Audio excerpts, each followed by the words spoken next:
Hello दोस्तों, नमस्कार। दोस्तों, जैसे कि हम अपने जीवन में एक तरफ जहां बड़ी सफलता प्राप्त करना चाहते हैं, वहीं दूसरी तरफ हमें स्वस्थ रहना भी बहुत ज़रूरी होता है। और यदि हम इन दोनों का ध्यान रखते हुए कार्य कर रहे हैं और फिर भी हमें वो वांछित सफलता नहीं मिल पा रही हो, तो आइए आज हम एक खास विषय पर बात करते हैं। यह विषय है कॉग्निटिव बायोमैकेनिक्स। जैसे कि इस पूरे विषय के अंतर्गत दो मुख्य बिंदु हैं। पहला है कॉग्निटिव और दूसरा है बायोमैकेनिक्स। कॉग्निटिव का मतलब होता है कॉग्निशन, यानी हमारा ज्ञान या हमारी बौद्धिक क्षमता और उसका उपयोग करना। दूसरी तरफ है बायोमैकेनिक्स। बायोमैकेनिक्स में दो शब्द हैं, बायो और मैकेनिक्स। बायो का मतलब होता है जीव जंतु या जीवन, और मैकेनिक्स का मतलब होता है बल या ऊर्जा का या किसी प्रक्रिया का, किसी डिवाइस का उपयोग करना। तो बायोमैकेनिक्स का सीधा सीधा अर्थ है कि जब किसी जीवन पे, किसी लाइफ पे हम कुछ प्रभाव डालते हैं, उसको बेहतर बनाने के लिए कोई कोशिश करते हैं, उसको सजाने के लिए, तो यह बायोमैकेनिक्स बन जाता है। यहाँ पर मैं एक उदाहरण ले सकता हूँ बायोमैकेनिक्स का, कि बायो का मतलब है एक नम भूमि, और मैकेनिक्स का मतलब है उसमें डुबोया जाने वाला कोई या रोपा जाने वाला कोई प्लांट। तो जब कभी हम किसी प्लांट को किसी नम भूमि में रोपने का काम करते हैं, तो यही बायोमैकेनिक्स का एक ताज़ा उदाहरण बन जाता है। अब हम कॉग्निटिव बायोमैकेनिक्स को और समझने की कोशिश करते हैं। जब हम इन दोनों को अपने शरीर के अंदर समझने का प्रयास करते हैं, तो एक तरफ कॉग्निशन यानी बुद्धि, यानी हमारे मस्तिष्क या मन का हिस्सा बन जाता है। दूसरी तरफ हमारा जो बायोमैकेनिक्स है वो हमारा शरीर का भाग बन जाता है। यानी कि कॉग्निटिव बायोमैकेनिक्स के अंतर्गत हम अपने शरीर और मस्तिष्क का या मन और शरीर का आपस में बेहतर तालमेल कैसे बना सकते हैं, इस विषय पर आधारित है। यहाँ पर मैं ज़्यादा जोर देना चाहूँगा मस्तिष्क वाले भाग पर, यानी कि मन वाले भाग पर। अब सबसे पहले हम जानने की कोशिश करेंगे कि मस्तिष्क या मन पर जो विज्ञान काम करता है वह क्या हो सकता है। इसका जवाब हम बहुत सरल शब्दों में समझ सकते हैं।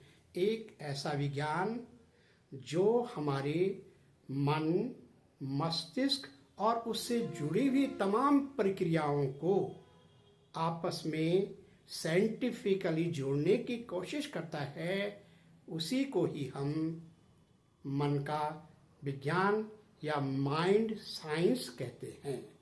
माइंड साइंस के अंतर्गत हम साइंटिफिकली ये जानने की कोशिश करते हैं कि हमारा मस्तिष्क कैसे काम करता है।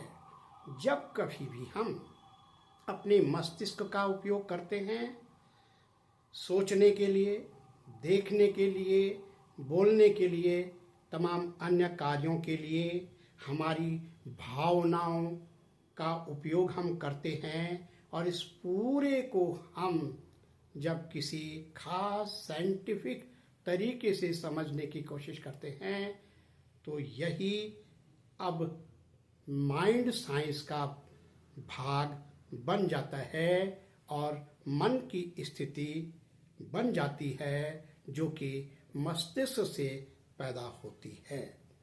इसी मन के संबंध में या मस्तिष्क के संबंध में हम अब और चर्चा करेंगे। माइंड साइंस का उपयोग करते हुए हम मन या मस्तिष्क और इससे जुड़ी हुई तमाम सारी प्रक्रियाओं को मुख्य रूप से 5 भागों में बांटने की कोशिश करते हैं। सबसे पहला है मनोविज्ञान या साइकोलॉजी। मनोविज्ञान मन का वैज्ञानिक अध्ययन है जिसमें कि हम अपनी सोच, अपनी भावनाओं और अपने व्यवहार पर अध्ययन करते हैं। जैसे हमारा सोचने का तरीका क्या है, हमारा काम करने का तरीका क्या है, हमारा याददाश्त क्या है, हम किस प्रकार से व्यवहार कर रहे हैं, ये संपूर्ण रूप से साइकोलॉजी का ही हिस्सा होता है। अब दूसरे नंबर पर मैं बात करना चाहता हूँ कॉग्निटिव साइंस की, यानी संज्ञानात्मक विज्ञान की। यहाँ से जैसे कि बहुत स्पष्ट भी है कि हमारा मन किस प्रकार से सोचता है, निर्णय लेता है, विश्लेषण करता है, समस्याओं को समझ करके उसका जवाब देता है, जवाब ढूंढता है, तैयारी करता है, किस प्रकार से हमारा प्लान बनता है, ये पूरा का पूरा ही कॉग्निटिव साइंस के अंतर्गत आता है। तीसरा भाग इसमें है न्यूरो साइंस।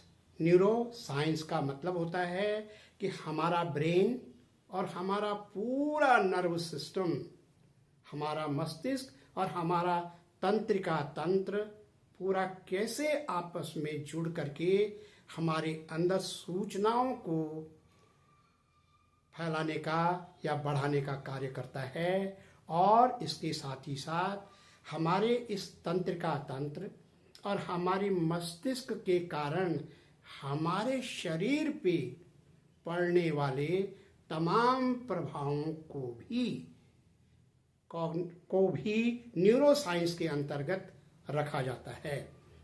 हम जैसे कि कई बार किसी बीमारी से जूझ रहे होते हैं तो डॉक्टर हमें प्रिस्क्रिप्शन करता है कि आपको MRI या फिर EEG करवाने की ज़रूरत है। ये साइंटिफिक उपकरण होते हैं जिनके द्वारा हमारा ब्रेन के वाइब्रेशंस या फिर हमारा जो नर्वस सिस्टम है उसके अलग अलग भागों में कैसा कार्य हो रहा है, ट्रांसमिशन कैसा हो रहा है, कैसे वो आपस में वर्क कर रहे हैं, इन तमाम को समझने के लिए ही हम इन उपकरणों का उपयोग करते हैं। और ये पूरा का पूरा न्यूरो साइंस का हिस्सा होता है। चौथा है न्यूरो साइकोलॉजी। न्यूरो साइकोलॉजी में जैसे कि स्पष्ट ही हो रहा है, एक तरफ न्यूरो है और दूसरा तरफ हमारा साइकोलॉजी है, यानी हमारे मस्तिष्क और नर्व सिस्टम के कारण हमारे मन यानी हमारे व्यवहार, हमारी सोच और हमारी भावनाएं किस प्रकार से प्रभावित होती हैं। जब इसे हम साइंटिफिकली समझने की कोशिश करते हैं तो यह न्यूरो साइकोलॉजी बन जाता है। थोड़ी देर के लिए मैं आपके सामने एक उदाहरण पेश कर रहा हूँ। मेरे पास इस समय मेरे मस्तिष्क में कोई किसी प्रकार का विचार चल रहा है और वो विचार मुझे या तो अच्छा लग रहा है या फिर मुझे वो अच्छा नहीं लग रहा है, वो मुझे कचोट रहा है। तो जब मैं इस भावना से लंबे समय तक ग्रसित होऊंगा तो इसके कारण मेरे ब्रेन और नर्व सिस्टम के अंदर एक इम्पल्सिव एक्शन के कारण उसमें थोड़ा सा डिस्टॉर्शन या कोई कमी आ जाती है, कोई उसमें लैकुना रह जाता है। और जब ये लैकुना हमारे पास आ जाता है तो इसके कारण हमारी सोच में, हमारे व्यवहार में क्या फर्क पड़ता है, उस न्यूरो सिस्टम के कारण यही सब न्यूरोसाइकोलॉजी कहलाता है। या हम यह भी कह सकते हैं कि हमारा सोच का हमारे न्यूरोलॉजी पे, नर्वस सिस्टम पे, हमारे माइंड पे और हमारे नर्वस सिस्टम पे क्या फर्क पड़ता है, यह भी न्यूरोसाइकोलॉजी का हिस्सा है। और हम जानते हैं कि कोई भी कार्य हम बार बार करते हैं, यानी कि बार बार हम कोई चीज़ सोच रहे हों, किसी काम को बार बार कर रहे हों, जिसका सीधा इम्पैक्ट अब हमारे मस्तिष्क के बनावट पे, जिसको कि न्यूरोप्लास्टिसिटी कहते हैं, पर सीधा सीधा पड़ने लगता है। और जैसे कि हमारा ब्रेन एक गीली मिट्टी की तरह होता है, तो बार बार जब हम किसी चीज़ को सोचते हैं, मनन चिंतन करते हैं, एक्शन में लाते हैं, तो गीली मिट्टी होने के कारण उसका शेप और साइज अब चेंज होने लगता है। यही माइंड साइंस के अंतर्गत न्यूरोप्लास्टिसिटी कहलाता है।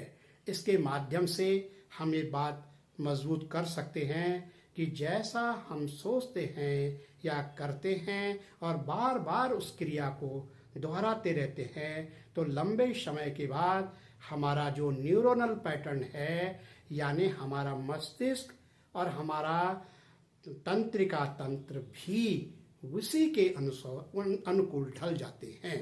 और अंतिम है साइको डायनामिक्स। इस शब्द में भी दो पार्ट्स है, पहला है साइको और दूसरा है डायनामिक्स। यह हमारे पास्ट अनुभवों से जुड़ा हुआ होता है।